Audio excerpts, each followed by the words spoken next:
আজ শোনাবো অনিন্দিতা মুখার্জি সাহার লেখা গল্প হিঙের কচুরি। নাও, খেয়ে নাও।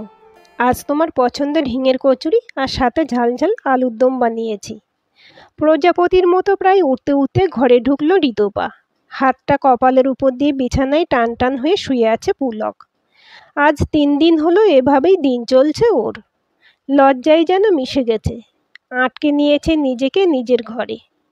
বাড়ির সবার থেকে পালিয়ে এই ঘরে নিজেকে আটকে নিলেও ঋতুপার থেকে কি করে পালাবে পুলক?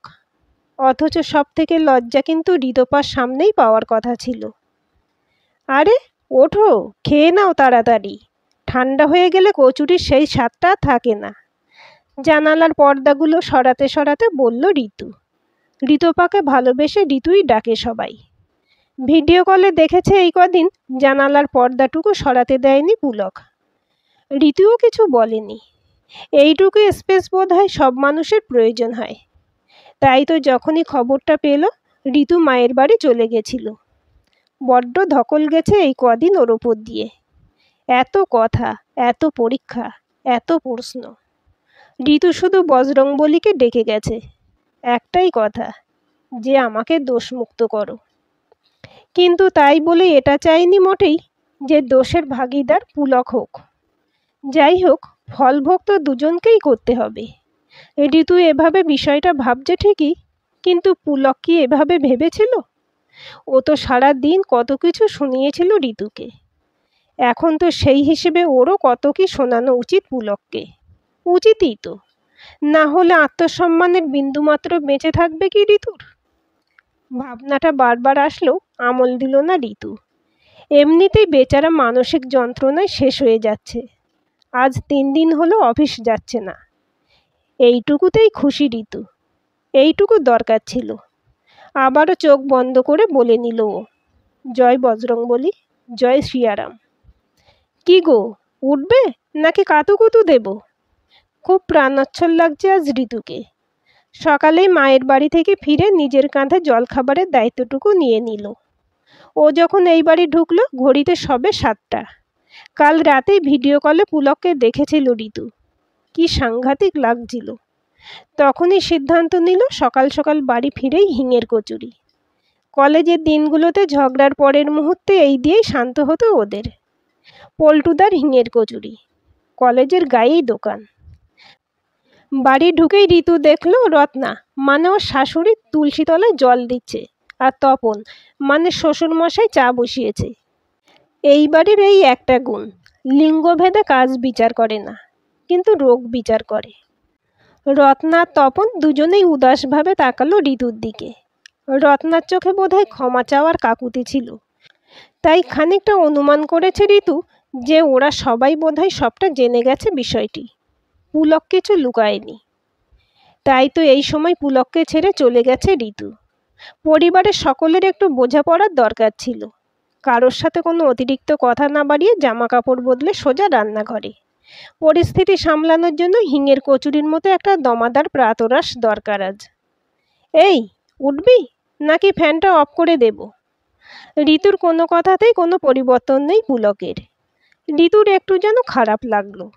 অত্যাচারী রাজা যখন বশ্যতা স্বীকার করে এমনই খারাপ লাগে বোধহয়। দাপটের জন্য খারাপ লাগে, সেই পতিপতির জন্য খারাপ লাগে। কি বড় মুখ করেই না বলেছিল, প্রমাণ করো যে তোমার কোনো সমস্যা নেই। রত্না তপন সবার সামনে লজ্জায় মিশে যেতে ইচ্ছে করছিল ঋতুর। নিজের বর, সেই পরিচয় তো অনেক পরে। আগে দুইজন ভালো বন্ধু, একসাথে কলেজে, তারপর একই কোম্পানিতে চাকরি। কিভাবে বলেছিল পুলক যে ঋতুকে প্রমাণ দিতে হবে? আজও জানে না ঋতু। কি ভাগ্যিস ভয় পায়নি ঋতু, প্রমাণ করতেই তো গেছিল। কিন্তু বোঝেনি পুলক যে ডাক্তার মিশ্র এরকম একটা প্রেসক্রিপশন লিখবে। সত্যি কত আধুনিক এখনকার চিকিৎসা। ডাক্তারবাবু, আমার টেস্ট দিলেন কেন? প্রেসক্রিপশন দেখে বলেছিল Pulak, infertility is a common disease you know, men women for both. তাই একবারই টেস্ট করিয়ে নেওয়া ভালো, না হলে বারবার টেস্ট করতে গেলে চাকরির জায়গায় ক্ষতি হবে। শুধু এইটুকুই বলেছিলেন ডাক্তারবাবু। সেই মুহূর্তে পুলক কিছু না বললেও বাড়ি ফিরে বেঁকে বসেছিল। নিজের পরীক্ষার ঘোর বিরোধী। ঋতুও তখন জানিয়ে দিয়েছিল তাহলে ওরও কোনো দায় নেই। ভাগ্যিস বুদ্ধি করে কাজটা করেছিল। শর্ত রেখেছিল পুলক, বাড়িতে যেন টেস্টের কথা না বলা হয়। কি অদ্ভুত লেগেছিল ঋতুর। মেয়েদের টেস্ট করানোর জন্য কোনো রাগ ঢাক নেই। মনে আছে ওই দিন সকালে টেস্ট করতে বেরোনোর আগে চা খাচ্ছিল ঋতু আর পুলক। স্নেহা ফোন করেছিল রত্নাকে, পুলকের একমাত্র মাসি। কথা কি হয়েছিল জানে না ঋতু, শুধু শুনেছিল রত্না বলছে এই তো বেরোবে। তার মানে আত্মীয় পরিজনও জানতো যে ঋতু কাঠগড়ায় দাঁড়িয়ে আছে। সেটা হতেই পারে। বিয়ে 4 বছর পরেও যদি বারান্দায় কাঁথা না ঝোলে, বাচ্চার কান্না না শোনা যায়, পাড়া প্রতিবেশী আত্মীয় স্বজন নাক গলিয়ে ঢুকবেই। কিন্তু তাদেরকে বলা হয়েছে আসল দোষীকে। যাকগে যাক সেসব। রত্নার দৃষ্টিতে কাকুতি দেখেছে, এতেই খুশি ঋতু। ভাবনার ফাঁকেই কচুরির দিকে চোখ গেল ঋতুর। ওরা অলরেডি পেটের হাওয়া ছাড়তে শুরু করেছে। এবার রাগ ধরল ঋতুর। কপালের হাত টেনে সরিয়ে দিল পুলকের। বিরক্ত হয়ে চোখ মুচকে তাকালো পুলক। বুকটা মুচড়ে উঠল ঋতুর। কি চোখ মুখের অবস্থা হয়েছে পুলকের। কয়েক রাত বোধহয় ঘুমায়নি। হা ভগবান, এতটা বাচ্চার আসর।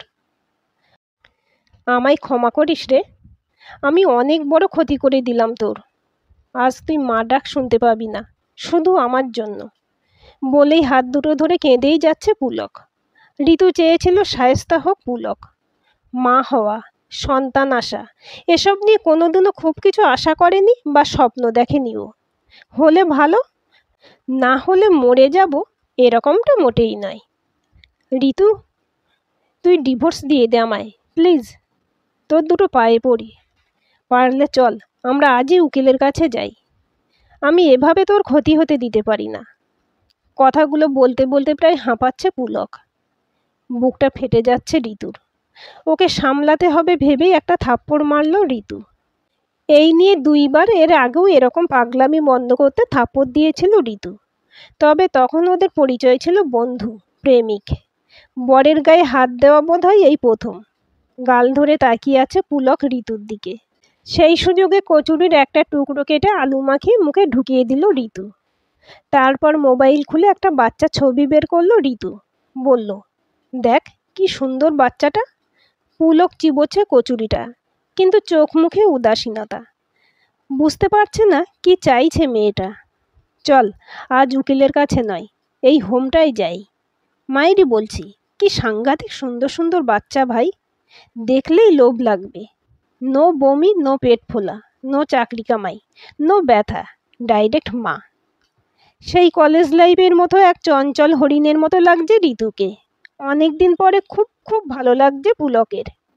কতদিন পরে সেই গন্ধ পাচ্ছে বন্ধু ঋতু। এই চনমনে মেয়েটাকে তো ভালোবাসতো পুলক। কোথা থেকে যে কি হয়ে গেল। মা বাবা মাসি মামি সবার কথা শুনে শুনে কত কষ্ট দিয়েছিল পুলক মেয়েটাকে। বাচ্চা বাচ্চা করে পাগল করে দিচ্ছিল সব পুলককে। আর পুলকও যেন কেমন হয়ে গেল। কি কি বলেছে মেয়েটাকে, ভেবেই কান্না পাচ্ছে ওর। এই কান্নাটা বোধহয় পাপের প্রায়শ্চিত্ত। ঋতু দেখলো আবার কাঁদছে পুলক। নিঃশব্দে চোখ ভরে যাচ্ছে জলে। আবার এক টুকরো কচুরির সাথে এক টুকরোই আলু পুলকের মুখে চালান করে দিয়ে ঋতু বলল, ভাই ন্যাকামি করিস না। ছেলেরাও মানুষ ভাই, ওদেরও রোগ হতে পারে, ওদেরও কান্না পেতে পারে। আর রোগ, সে তো শরীর থাকলেই হয়। হয়েছে, রোগ হলে যে লজ্জা পেতে হয় বা ডিভোর্স করতে হয়, ভাই তুই এই প্রথম দেখালি আমায়। আবার এক টুকরো কচুরি আর এক টুকরো আলু মুখে দিতেই গপ করে খেয়ে নিচ্ছে পুলক। এই কদিন বোধহয় খায়ও নি ছেলেটা, তাই ছেলে ভুলানোর মতো করে বকে বকে খাওয়াচ্ছে ঋতু। আমার ভাগ্যিস রোগটা হয়নি, তাহলে তো তুই আমায় ডিভোর্স দিয়ে দিতিস। কথাটা বলতেই ঋতুর হাতটা চেপে ধরল পুলক। মনের ক্ষততে আর একবার আঘাত করল ঋতু। ছি ছি, কি না বলেছে মেয়েটাকে ও। হাত চেপে ধরে কিচ্ছু হবে না, তুই তাই করতিস। আচ্ছা বলতো বাবু, আমাদের এতদিনের সম্পর্কের কি কোনো দাম নেই? একটা বাচ্চা হলো কি হলো না, তার জন্য সম্পর্ক ভেঙে দেব? একটা কথা শোন পুলক, এই ঘরটার সব কথা ঘরের বাইরে বেরোতে দিস না।